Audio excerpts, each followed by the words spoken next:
Hello students, in last video lecture we studied about stress कि किसी भी चीज़ पे जो फोर्स लगाएंगे हम उसके क्रॉस सेक्शनल एरिया के अलोंग, तो उस कंडीशन में उस पर कुछ स्ट्रेस पैदा होगा। तो जब स्ट्रेस पैदा होगा तो सवाल ये है कि क्या कुछ उसकी कन्फिगरेशन में चेंज आएगा। सवाल सिर्फ इतना है कि आपने जब भी किसी चीज़ पे फोर्स लगाया तो उसमें कुछ तनाव पैदा हुआ, तनाव की वजह से क्या कुछ स्ट्रेन उसमें आया। स्ट्रेन का मतलब होता है खिंचाव। अब मेरे ख्याल से आप इस चीज़ को रिलेट कर लेंगे। फॉर एग्जाम्पल लेता हूँ। फॉर एग्जाम्पल मैं इस वायर पे मैं कुछ फोर्स लगाऊं तो फोर्स की वजह से इसमें कुछ तनाव पैदा हो रहा है। ठीक है, तनाव का मतलब है अंदर जो मॉलिक्यूल्स हैं वो अपोजिट डायरेक्शन में फोर्स लगा रहे हैं, लेकिन वो जो अंदर तनाव है उसकी वजह से क्या कुछ खिंचाव इस वायर में आ गया। दैट खिंचाव इज नोन एज स्ट्रेन, उसको हम बोलते हैं स्ट्रेन। अगर मेंटल लेवल की बात करूँ मैं इस पर, तो बड़ा इंटरेस्टिंग चीज़ निकल के आती है। वो इंटरेस्टिंग चीज़ क्या है कि फॉर एग्जांपल आप स्टूडेंट्स हैं, एग्जांपल क्या हैं ही तभी इस वीडियो को देख रहे हैं। तो आप स्टूडेंट हैं, तो स्टूडेंट्स पे कई तरह का प्रेशर होता है।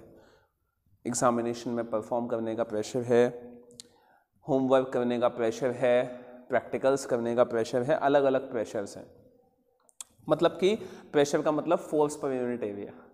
तो वो जो उस पर स्ट्रेस लग रहा है, वो उस स्ट्रेस की वजह से, वो स्ट्रेस क्यों डाला जा रहा है उसके दिमाग पे, ताकि उसमें कुछ स्ट्रेन पैदा हो। स्ट्रेन का मतलब ये होता है कि जब मेंटल लेवल पे कुछ एक्सपेंशन होता है, आपकी सेरेब्रम जब एक्सपेंड होती है तो आपकी थिंकिंग एबिलिटी भी इंक्रीज हो जाती है, इसलिए उस पर प्रेशर डाला जाता है। थोड़ा सा, ज़्यादा नहीं डाला जाता। ज़्यादा में कुछ प्रॉब्लम्स क्रिएट हो सकती हैं। तो ये तो मेंटल लेवल की बात हो गई। अब बात करते हैं हम मैकेनिक्स में। तो किसी भी वायर पे जब आप स्ट्रेस डालेंगे तो उसकी कॉन्फ़िगरेशन में कुछ बदलाव आ जाएगा। और कॉन्फ़िगरेशन वर्ड मैंने कई बार यूज़ किया है, इस चैप्टर की स्टार्टिंग में भी मैंने कॉन्फ़िगरेशन वर्ड यूज़ किया है।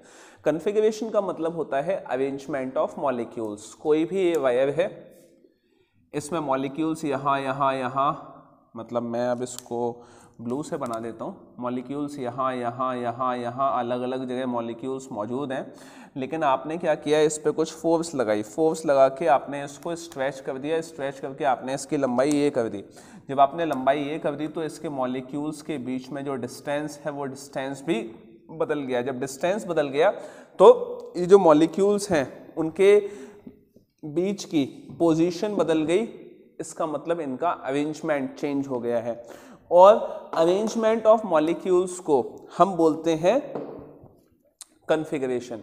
तो आपने जो भी स्ट्रेस डाला है किसी भी बॉडी पे, उस स्ट्रेस की वजह से क्या कोई कॉन्फ़िगरेशन में बदलाव आया है।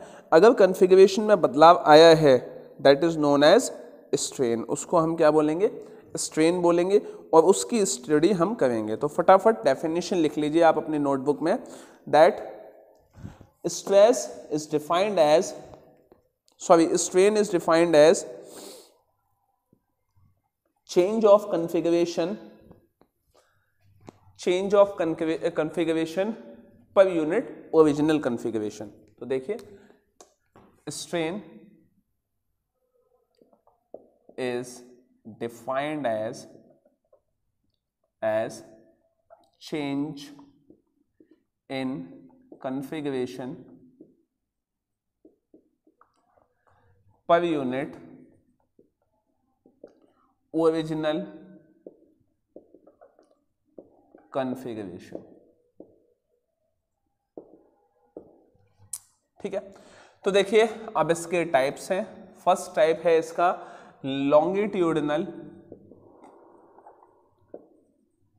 स्ट्रेन। लॉन्गिट्यूडिनल स्ट्रेन क्या होता है?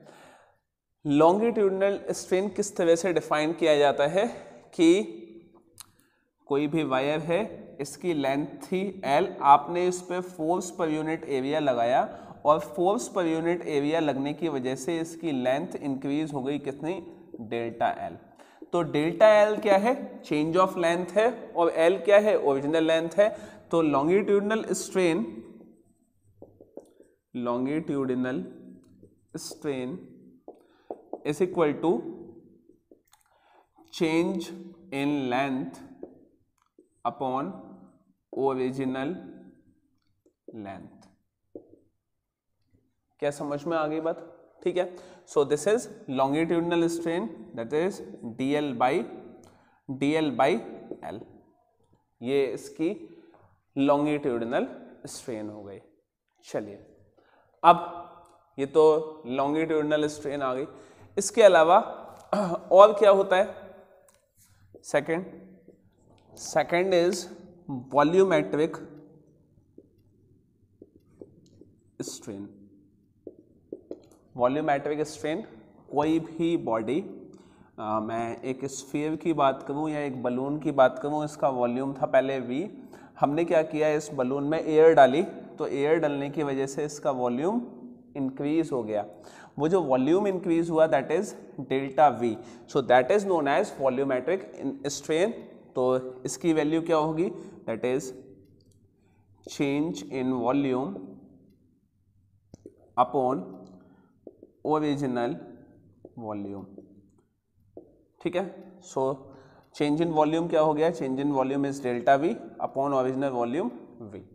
चलो आगे बढ़ते हैं, नेक्स्ट टॉपिक, लास्ट स्ट्रेन में लास्ट टॉपिक है, थर्ड इज शीयरिंग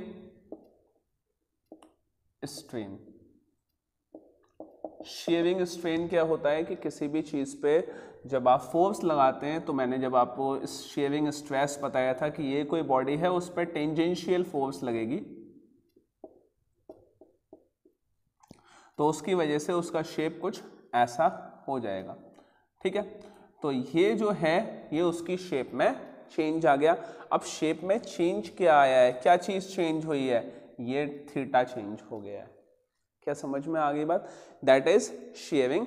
अब लेंथ इसकी एल है और ये क्या है, डेल्टा एल। ठीक है। तो शीयरिंग स्ट्रेस क्या हो गया, शीयरिंग स्ट्रेन क्या हुआ, that is shearing strain is equal to theta, और थीटा की value perpendicular upon base, perpendicular हो गया क्या, delta L upon L. Again strain की वैल्यू ये आ गई। तो यहाँ पे स्ट्रेन का टॉपिक खत्म होता है। नेक्स्ट हम पढ़ेंगे Hooke's law, and after that we will study about Young's modulus, bulk modulus, ये स्टडी हम करेंगे। तो आज के लिए इतना ही। Thank you so much.